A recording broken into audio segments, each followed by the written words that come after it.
ఓం మహాగణాధిపతయే నమః. ఓం గురుభ్యో నమః. ఓం శ్రీమాత్రే నమః. అరుణాం కరుణాతరంగితాక్షీం ధృతపాశాంకుశపుష్పబాణచాపాం అనిమాదిభిరావృతాం మయూకైః అహమిత్యేవ విభావయే భవానీం. శ్రీమాత్రే నమః. ప్రేక్షకులకి ఆ లలితాంబిక అమ్మవారి యొక్క అనుగ్రహం పరిపూర్ణంగా కలగాలని మనస్ఫూర్తిగా కోరుకుంటూ మనం ఈరోజు గురువు యొక్క అతిచారం ఆల్రెడీ మనం 4 నెలల క్రితమే 4-5 నెలల క్రితమే ఉగాది సమయంలోని ఈ విశ్వవసునామ సంవత్సరంలో గురువు 3 రాశులు మారుతున్నాడు అతిచారంలో. అంటే ప్రతిసారి కూడా ఎలా ఉంటుందంటే ఒక రాశి మారుతాడు అంతే. కానీ ఈసారి ఏమవుతుంది, మనం ఏం చెప్పుకున్నాం, వృషభంలో ఉండే గురువు మిథునంలోకి, మిథునం నుంచి మళ్ళీ కర్కాటకంలోకి, మళ్ళీ కర్కాటకంలో వక్రించి మళ్ళీ మిథునంలోకి. ఈ సంచారం వల్ల గురువు జనాలకి ప్రజలకి కారకుడు కాబట్టి జీవకారకుడు అంటారు.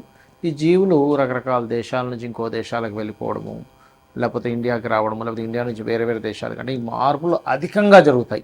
ఎప్పుడూ జరగనంత విధంగా జరుగుతాయని మనం చెప్పుకున్నాం. అలాగే జరగనుంది కూడా. అయితే ఇక్కడ ఈ మరి 12 రాసుల వారికి ఈ గురువు ఏ ఏ సమయాల్లో ఎటువంటి మార్పులు చెందుతున్నాడు, తద్వారా వచ్చేటువంటి ఫలితాలు ఏమిటి అనేటువంటి విషయాలు చెప్తుంది నేనైనప్పటికీ కూడా చెప్పేసిన సాక్షాత్ లలిత అమ్మవారిగా భావిస్తూ ముందుగా డేట్లు తెలుసుకుందాం. ఇప్పుడు ఈ నెల అక్టోబర్ 18వ తేదీ 2025 నుంచి గురువు మిథునంలో ఉన్న గురువు కర్కాటకంలోకి వెళ్ళిపోతున్నాడు. మరియు అదేవిధంగా 12 నవంబర్ 2025కి వక్రిస్తాడు ఆయన.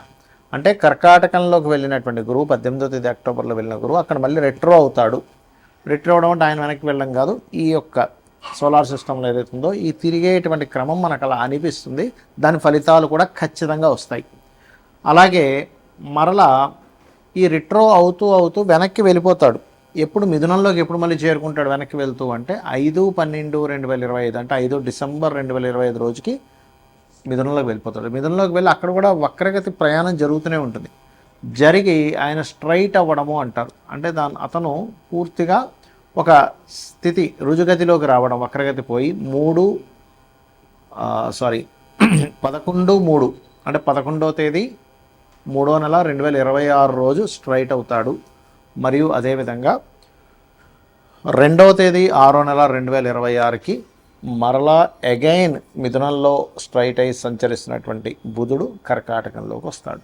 ఈ యొక్క గ్రహస్థితిని అనుసరించి ద్వాదశ లగ్నముల వారికి, లగ్నం తెలియని వారు రాసుల వారికి ఎటువంటి ఫలితాలు జరగనున్నాయి, ఏ విషయాల పట్ల జాగ్రత్త వహించాలి అనేటువంటి అంశాలు మనం ఇప్పుడు తెలుసుకుందాం. కుంభం వారికి ప్రస్తుతం గురువు పంచమ స్థానంలో ఉన్నాడు. ధనాధిపతి పంచమంలో ఉండడం వల్ల పిల్లల్ని సెటిల్ చేసుకోవడానికి, సంతాన సంబంధించిన విషయాలకి, అలాగే దూర ప్రాంతాలకు వెళ్ళి చదువుకోవడం చాలా అనుకూలంగా ఉన్నాడు. వ్యాపార అభివృద్ధి కూడా బాగున్నాడు చెప్పాలంటే కుంభం వారికి. ఎందుకంటే మనకి మిథున రాశి అనేటువంటి వ్యాపార స్థానం కాబట్టి. అయితే ఈ కుంభం వారికి 5లో ఉండేటువంటి గురువు 6వ స్థానంలోకి వెళ్ళిపోతున్నాడు. అయ్యో షట్ స్థానంలో గురువు కదా అని భయపడాల్సిన పని లేదు. 6లో ఉండే గురువు ఎప్పుడు కూడా ధనస్థానాన్ని యాక్టివ్ చేస్తాడు. కాబట్టి ఈ కుంభలగ్నానికి పాపి కాబట్టి కొంత స్ట్రెస్ఫుల్గా యాక్టివ్ చేస్తాడు. కాకపోతే ఉచ్చస్థానంలో ఉన్నాడు కాబట్టి తన పాజిటివ్నెస్ పెరిగింది. ఇక్కడ మనం ఏంటంటే ఎప్పుడు కూడా ఒక ప్లానెట్ ఎలా ఉంది, దాని కండిషన్ ఏంటో తెలుసుకోగలగాలి. ఇక్కడ మీరు కనుక గమనించినట్లయితే ఈ 18వ తేదీకి మారిపోతున్నాడండి 6వ స్థానంలో. 18 అక్టోబర్ 2025కి మారిపోయి 12 నవంబర్ 2025 వరకు అక్కడే ఉంటాడు. మరి 12 నవంబర్ 2025కి ఏమవుతాడు, అక్కడే ఉన్నట్టు వక్రిస్తాడు అంతే. కాబట్టి ఫైనాన్షియల్ గ్రోత్ పెంచుతాడు. ఇప్పుడున్న సిచ్యువేషన్లో అయినా రేపొద్దున 6లోకి వెళ్ళినా ఫైనాన్షియల్ గ్రోత్ బాగుంది చెప్పాలంటే, దానికి ఏమీ ఇబ్బంది లేదు. కాబట్టి ఇక్కడ ఏంటి, ఈయన వక్రించడం మొదలుపెట్టి 12 నవంబర్ 2026 నుంచి వక్రించుకుంటూ 5 డిసెంబర్ 2026కి మరలా మిథునంలోకి రావడం, మరలా ఆ వక్రగతిలోనే మీకు దాదాపుగా ఈ వక్రగతిలోనే మీకు 11/3/2026 వరకు ఉండడం, అక్కడ స్ట్రైట్ అయిపోయినటువంటి ఆ వక్రగతి మరలా మీకు నెక్స్ట్ ఇయర్ వచ్చే సంవత్సరం 2/6/2026కి ఇక్కడికి వస్తున్నాడు, కర్కాటకంలోకి వస్తున్నాడు. కాబట్టి ఇక్కడ ఏంటంటే ఫైనాన్షియల్గా అయితే మీకు మిథునంలో ఉన్న కర్కాటకంలో ఉన్న ఏ ఇబ్బంది లేదు. అంటే ఇక్కడ నుంచి 1.5 సంవత్సరం వరకు ఫైనాన్షియల్గా చాలా బాగుంటుంది కుంభం వారికి. అయితే ఈ వక్రించినప్పుడు ఏమవుతుంది, కర్కాటకంలోకి వచ్చినప్పుడేమో మీకు పర్టికులర్గా అక్కడ ఉండేటువంటి గురువు ఉద్యోగ యోగాలను ఇస్తాడండి. ఆ 24 రోజులు మీరు కనుక ఏదైనా ఉద్యోగం కోసం చేసే ప్రయత్నం సఫలీకృతం అవుతుంది. మరలా నెక్స్ట్ ఇయర్ 6th మంత్ 2వ తేదీ నుంచి కూడా బాగా సఫలీకృతం అవుతాయి, ధనపరంగా బాగుంటుంది. కానీ ఎప్పుడైతే మీకు మిథునంలో ఉంటాడో, ఇప్పుడు మిథునంలో ఉండి 12వ తేదీ ముందుకు వెళ్ళిపోయి మళ్ళీ వెనక్కి వస్తున్నాడని చెప్పాం. ఏది నెక్స్ట్ మంత్ 12 నవంబర్ 2026 నుంచి మళ్ళీ వెనక్కి వచ్చినప్పుడు ఏంటంటే ఇక్కడ వ్యాపార సంబంధించిన విషయంలో చక్కటి యోగాల్ని ఇస్తున్నాడు. మరియు ఉపనయనాది సంస్కారాలకు కూడా బాగుంటుంది. ఎందుకంటే పంచమ స్థానంలో గురువు ఉన్నందుకు, లేదా కర్కాటకంలో వక్రించినప్పటికీ కూడా నెక్స్ట్ ఇయర్ అంటే దాదాపుగా నెక్స్ట్ మంత్ 12వ తేదీ నుంచి మళ్ళీ నెక్స్ట్ ఇయర్ 6వ నెల వరకు ఉపనయనాది సంస్కారాలకి బాగుంది కుంభం వారికి. గురుబలం విషయంలో చాలామందికి ఒక క్లారిటీ ఇవ్వాలనుకుంటున్నాను ఈ వీడియో ద్వారా. ఏమిటది అంటే, గురువు 2 విధాలుగా పనిచేస్తుంటాడు. ఏమిటది అంటే, ఒకటి గురువర్గ లగ్నాల వారికి ఇచ్చే ఫలితాలు వేరుగాను, శనివర్గ లగ్నాల వారికి ఇచ్చేటువంటి ఫలితాలు వేరుగాను కొంచెం జరుగుతాయి. ఎందుకంటే గురువర్గ లగ్నానికి గురువు శుభుడు. ఏమిటి ఆ లగ్నాలు అంటే మేషము, కర్కాటకము, సింహము, వృశ్చికము, ధనుర్మీన లగ్నాలు గురువర్గ లగ్నాలుగా చెప్తూ ఉంటారు. శనివర్గ లగ్నాలు వృషభ, మిథున, కన్య, తుల, మకర, కుంభాలు శనివర్గ లగ్నాలుగా చెప్తూ ఉంటారు.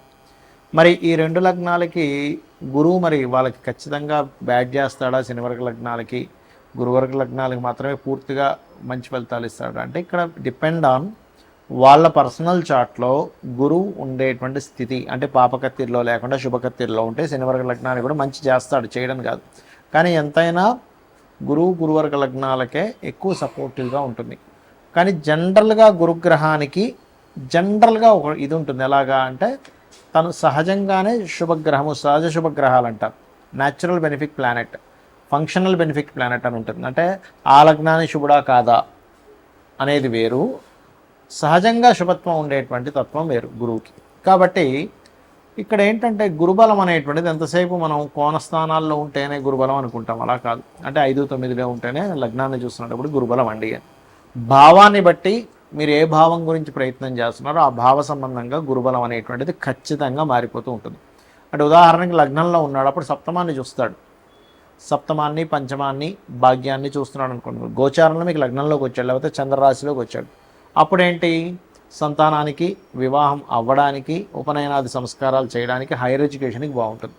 అదే ధనస్థానంలోకి వచ్చాడు అనుకోండి, రీసెర్చ్ రిలేటెడ్ వాటికి, అప్పు దొరకడానికి మరియు ఉద్యోగ సంబంధించిన విషయంలో అనుకూలత యోగిస్తాడు. 3వ స్థానంలో ఉన్నాడు, అప్పుడు కూడా ఉపనయనాది సంస్కారాలకి చాలా బాగుంటుంది, వివాహ సంబంధించిన విషయాలకి చాలా బాగుంటుందని చెప్పుకోవచ్చు. మరియు అదేవిధంగా విదేశాలకి, లాభాలు, విదేశాలకు కాదండి, ఏదైనా వ్యాపార లాభాలు, సక్సెస్ రేట్ పెరగడానికి బాగుంటుంది 3లో ఉన్నప్పుడు. అంతేగాని 3లో గురువు ఉన్నాడండి మన పని అయిపోయింది అనుకోవడానికి లేదు. ఎందుకంటే గురువు ఏ గ్రహాలను ఇంకోటి ఏంటంటే, మీ పర్సనల్ చార్ట్లో ఉండే గ్రహాలను యాక్టివ్ చేస్తాడు, మీ పర్సనల్ చార్ట్లో ఉన్నటువంటి భావాలను యాక్టివ్ చేస్తాడు. అయితే ఇవన్నీ కూడా మీ యొక్క జన్మజాతకంలో ఉన్నటువంటి గురువు యొక్క స్థితిని బట్టి ఆధారపడి ఉంటుంది అనే విషయాన్ని గుర్తుపెట్టుకోవాలి. ఇక 4లోకి వెళ్ళాడు. 4లోకి వెళ్ళినప్పుడు ఆయన వీక్షణలు ఎక్కడెక్కడ ఉంటాయి అని చెప్పి చూసుకున్నట్లయితే, 4లో ఉన్నప్పుడు సర్వసాధారణంగా అష్టమ భావం మీద ఉంటుంది. కాబట్టి చదివేటువంటి విద్యా సంబంధించిన విషయంలో రీసెర్చెస్ ఓరియంటెడ్గా చాలా చాలా బాగుంటుంది, అందులో ఎటువంటి సందేహం లేదు. అలాగే మరొక విషయం ఏంటంటే, చదివేటువంటి చదువు విషయంలో ఉద్యోగానికి తోడ్పడేటువంటి విద్యను అభ్యసిస్తారు అని చెప్పచ్చు. అదేవిధంగా ఈ 4లో ఉన్నప్పుడు విదేశాలకు విదేశాలకు వెళ్ళి అక్కడ చదువుకొని అక్కడ ఉద్యోగం చేయడానికి, అక్కడ రీసెర్చెస్ చేసి పిహెచ్డీస్ ఇవన్నీ చేయడానికి యోగిస్తాడని అర్థం అనమాట 4లో ఉంటాయి. ఇక 5వ స్థానంలో ఉన్నాడు. 5వ స్థానంలో ఉన్నప్పుడు కొంతవరకు ఆయన ఇచ్చేటువంటి రిజల్ట్స్లో పంచమ గురువు సంతాన యోగాన్ని ఇస్తాడు, ఇవ్వడం కాదు, కానీ అతను దృష్టి బట్టి ఉంటుంది. ఇప్పుడు 5వ స్థానంలో ఉన్నాడు, 5వ స్థానం కూడా ఉపనయనానికి చాలా మంచిది. కొంతమంది ఏజ్లో చూడండి 5వ స్థానంలో గురువు వచ్చినప్పుడు చేస్తుంటారు. ఎందుకు? పంచమం మంత్రస్థానంలో గురువు ఉన్నాడు. 9వ స్థానం ఎందుకంటే తండ్రి అందించాలి ఆ యొక్క ఉపనయనాది సంస్కారాలని. అలాగే 5లో ఉన్నప్పుడు వ్యాపార అభివృద్ధిని, ఒక చక్కటి ఆలోచన ద్వారా వీళ్ళకి వ్యాపారం కలిసి రావడము, తండ్రి యొక్క వ్యాపారాల్లో వీళ్ళు కూడా ఎంటర్ అయ్యి చక్కగా కలిసి రావడం, ఇటువంటివి కూడా ఇస్తాడు. ఇక 6వ స్థానంలో ఉన్నప్పుడు పర్టికులర్గా ధనయోగాన్ని, చాలామంది 6లో గురువు అండి, అమ్మో షట్ స్థానంలో గురువు మాకేం యోగించదు అనుకుంటారు. కాదు, అక్కడ ఉండేటువంటి గురువు 2వ స్థానాన్ని ధనస్థానాన్ని వీక్షిస్తాడు. మీ లగ్నానికి శుభుడై ఎక్కడా పాపకత్తిలో లేకపోతే చాలా చక్కగా ఉద్యోగ సంబంధించిన అంశాల్లో ధన సంబంధించిన విషయంలో బాగుంటుంది. సప్తమ గురువు లగ్నాన్ని చూస్తున్నందుకు గురుబలము అంటే జీవుడి గురుబలం అంటే ఏం చేసినా సరే భగవంతుడు అనేటువంటి ఒక ఎనర్జీ మిమ్మల్ని కాపాడుతుంది అనేటువంటి భావనలో మీ యొక్క లైఫ్ అనేటువంటిది వెళ్తూ ఉంటుంది. అలాగే 7వ స్థానంలో ఉన్నప్పుడు కొన్ని అగ్రిమెంట్స్ రాసుకునేటప్పుడు విషయంలోని ఇటువంటి విషయాలు చాలా బాగుంటుంది. సక్సెస్ రేట్ కూడా పెరుగుతుంది, ఎందుకంటే 11వ స్థానాన్ని కూడా చూస్తాడు కాబట్టి. అంటే 3 లగ్నాన్ని 3ని 11ని యాక్టివ్ చేస్తాడు కాబట్టి. ఇక అదేవిధంగా 8వ స్థానంలో ఉన్నప్పుడు కూడా విదేశాలకు వెళ్ళి చదువుకునేటువంటి అంశాల్లోని ఇట్లాంటి విషయాల్లో, అదేవిధంగా తాతగారు ఆస్తికి సంబంధించిన విషయంలో ఏదైనా చిన్న చిన్న డిస్ప్యూట్స్ ఉంటే క్లియర్ అవ్వడం జరుగుతుంది. 9లో కనుక ఉన్నట్లయితే ఇక్కడ కూడా గురుబలం, ఇది కూడా ఉపనయన సంస్కారాలకి చాలా మంచిది. ఏమైనా చిన్న చిన్న గొడవలు ఉంటే అవి కూడా క్లియర్ చేసుకోవడానికి బాగుంటుంది. దశమ గురువు ఉద్యోగ అవకాశాలు ఇవ్వడానికి మనం ఏమి చదువుకుంటే మనం చక్కగా ఆ యొక్క విషయంలో బాగుంటుంది అనేటువంటిది దశమ స్థానంలో ఉండేటువంటి గురువు మీకు మంచి ఫలితాలను ఇస్తాడు. ఇక్కడ కూడా ఏంటంటే డైలీ లైఫ్లో కొన్ని అభివృద్ధికరమైనటువంటి విషయాలు, ఫైనాన్షియల్గా గ్రోత్ రావడము, రుణం లభించడం కూడా దశమ స్థానం నుండి గురువు ఇస్తాడు.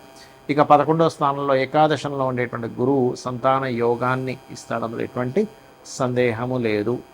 అలాగే సంతాన యోగము మరియు ఏదైనా ఒక కొత్త ప్రయత్నం కొంత సునాయాసంగా ముందుకు వెళ్ళడము మరియు వివాహ సంబంధించినటువంటి విషయాలు సెట్ అవ్వడం, అందులో ముఖ్యంగా ప్రేమించిన వారిని వివాహం చేసుకోవడం చేసేటువంటి ప్రయత్నాలు ఫలించడం చేస్తాడు 11లో కనుక ఉంటే. 12లో గురువు ఉన్నాడు ఉదాహరణకి, అక్కడ ఏమిటంటే చేసేటువంటి విద్యా సంబంధించిన ప్రయత్నాలు సఫలీకృతం అవ్వడం. 12లో గురువు ఉన్నాడు కదా భయపడాల్సిన పని లేదు. ప్రాపర్టీస్ కొంటారు, ఇన్వెస్ట్మెంట్స్ చేస్తారు, అక్కడ రీసెర్చెస్ కలిసి వస్తాయి, పిహెచ్డీస్ చేసేటువంటి యోగాన్ని ఇస్తాడు.